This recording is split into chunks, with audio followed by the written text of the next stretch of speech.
A very warm welcome to part 5 of the special series on the factors affecting the Indian monsoons. Let's understand the role of El Nino on the Indian monsoons, not just on the southwest summer monsoons, but also on the northeast retreating winter monsoons. In the previous part, we discussed at length how La Nina conditions originate and affect the Indian monsoons. Towards the end of La Nina conditions, now this is a La Nina condition. Towards the end of a La Nina condition, what is taking place? All along, during the La Nina conditions, tropical cyclones, huge thunderstorms are observed on the east coast of Australia, in the central West Pacific. All of those storms are actually utilizing all the heat from this part of the warm water. It is basically reducing the heat from this body of warm water. All of these storms cause heavy rainfall. That heavy downpour again adds a lot of cold water to this central west part of the Pacific Ocean. It lowers the convection in this area. Lowering the convection weakens the stronger easterlies during the La Nina. As the easterlies weaken, this wedge of warm water, which was almost 2 feet higher than the normal mean sea level, it starts falling back towards the east. And as it starts falling back towards the east, that body of warm water shifts away from the central West Pacific, triggering the motion of the low pressure along with it, as whatever little convection was taking place over here is now moving towards the east, triggering something called the equatorial westerlies. During this time, winds become offshore the east coast of Australia. The motion of this warm water body and the equatorial westerlies trigger the upwelling of cold water along the east coast of Australia, along the central West Pacific. The more the upwelling takes place, the colder will be the surface. The colder surface induces an area of high pressure, as the cold air will be dense and heavy. The stronger this high pressure, the more powerful the equatorial westerlies. Eventually, the conditions reverse.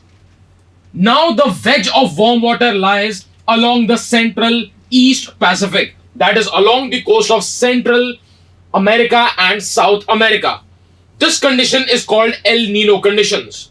Low pressure conditions are created along the central east part of the Pacific. Because of that intense convection, all tropical cyclones, thunderstorms are now confined over here, and strong equatorial westerlies exist. This condition is called an El Nino condition. Now during El Nino condition, the surface condition of the winds over the equatorial part of the Pacific are opposite. We have equatorial westerlies moving in this area, which is opposite to the traditional easterlies flowing within the tropics, which is why El Nino conditions are not able to sustain for long. At max, El Nino conditions last for 1.5 years. Nevertheless, let's analyze what was the role of El Nino during the Indian monsoons. During El Nino conditions, we have observed how the upwelling of cold water takes place over here. This leads to the formation of a high pressure area over here. This high pressure area present in the central West Pacific extends to the south. That body of high pressure is also a divergent wind system. The stronger this divergent wind system, the more powerful will be the winds diverging out of it on the surface. On the same latitudes, we have the Mascarin High. The Mascarin High is also trying to push winds out from it. Now, both of these are divergent wind systems trying to push winds towards each other. Therefore, El Nino conditions end up weakening the Mascarin High, which ends up weakening the surface winds of the monsoonal cell. Therefore, in general, El Nino conditions lead to weakening of the Mascarin High. Thereby, it weakens the monsoonal cell.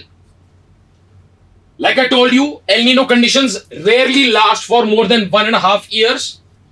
Now, as in the past, in the last part, we analyzed the role of triple dip La Nina, Three consecutive years of La Nina ended in December 2022 and El Nino conditions began to form. Before the advent of monsoons last year, El Nino was significantly present. Therefore, the Mascarin High began to weaken before the advent of monsoons. But, like I told you, I will be dealing with this in the next part. The role of the Indian Ocean Dipole. Despite El Nino conditions having started weakening the Mascarin High before last year's monsoon, something known as the positive Indian Ocean Dipole was present. The northwestern part of the Indian Ocean contained warm waters, which meant more evaporation and a moisture-laden air mass. So despite El Nino conditions beginning to develop before last year's monsoon, which had begun to weaken the Mascarin High, we had a strong positive Indian Ocean Dipole, which meant that this air mass was rich in moisture. Therefore, even weaker winds could have led to a better rainfall. But this was the situation in May.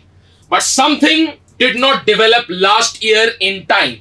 That is the subtropical easterly jet stream. We have discussed this at length in the earlier parts. Since the easterly jet stream was delayed, Biparjoy was able to form. Again, we have discussed this at length in the earlier parts. This tropical cyclone, it ended up depleting the moisture. Before Biparjoy, it was a strong positive Indian Ocean Dipole.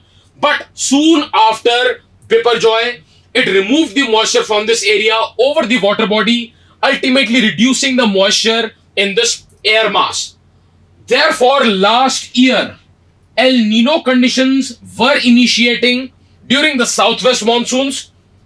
Biparjoy did not allow proper rainfall to take place on the west coast.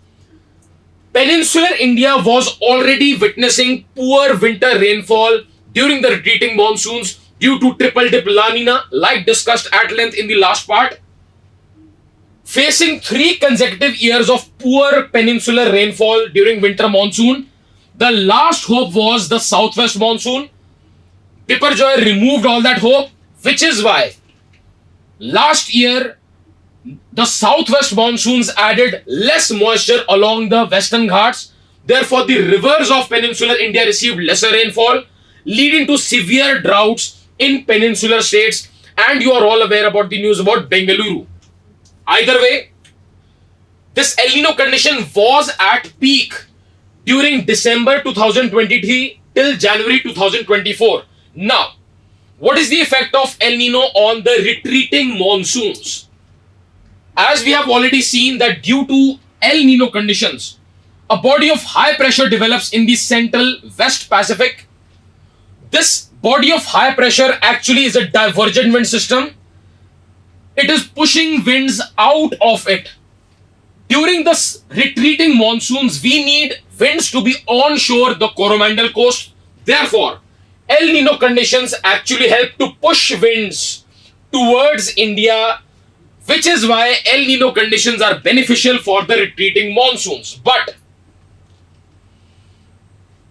El Nino was at peak after we observe the winter monsoons. Therefore, this positive effect last year was not witnessed to that extent during the winter monsoons, meaning thereby peninsular India during you can say the retreating monsoons again received a shortfall in rainfall. And just after, you can say, January 2024 or you can say mid 2024, La Nina conditions have again started to develop. So cutting short the discussion, for southwest monsoons, El Nino conditions means weaker monsoonal winds, delayed monsoons. It may lead to failure of monsoons if there is a negative Indian Ocean Dipole, if there is no moisture in this air. But if there is El Nino, weaker Mascarin High, but there is a positive IOD, which will mean that even if the monsoonal winds are weak, we will still have a good amount of rainfall. Nevertheless, let's witness how this year the monsoons unfold, because La Nina conditions are beginning to develop. That is all for this part. Stay tuned for further information. Thank you.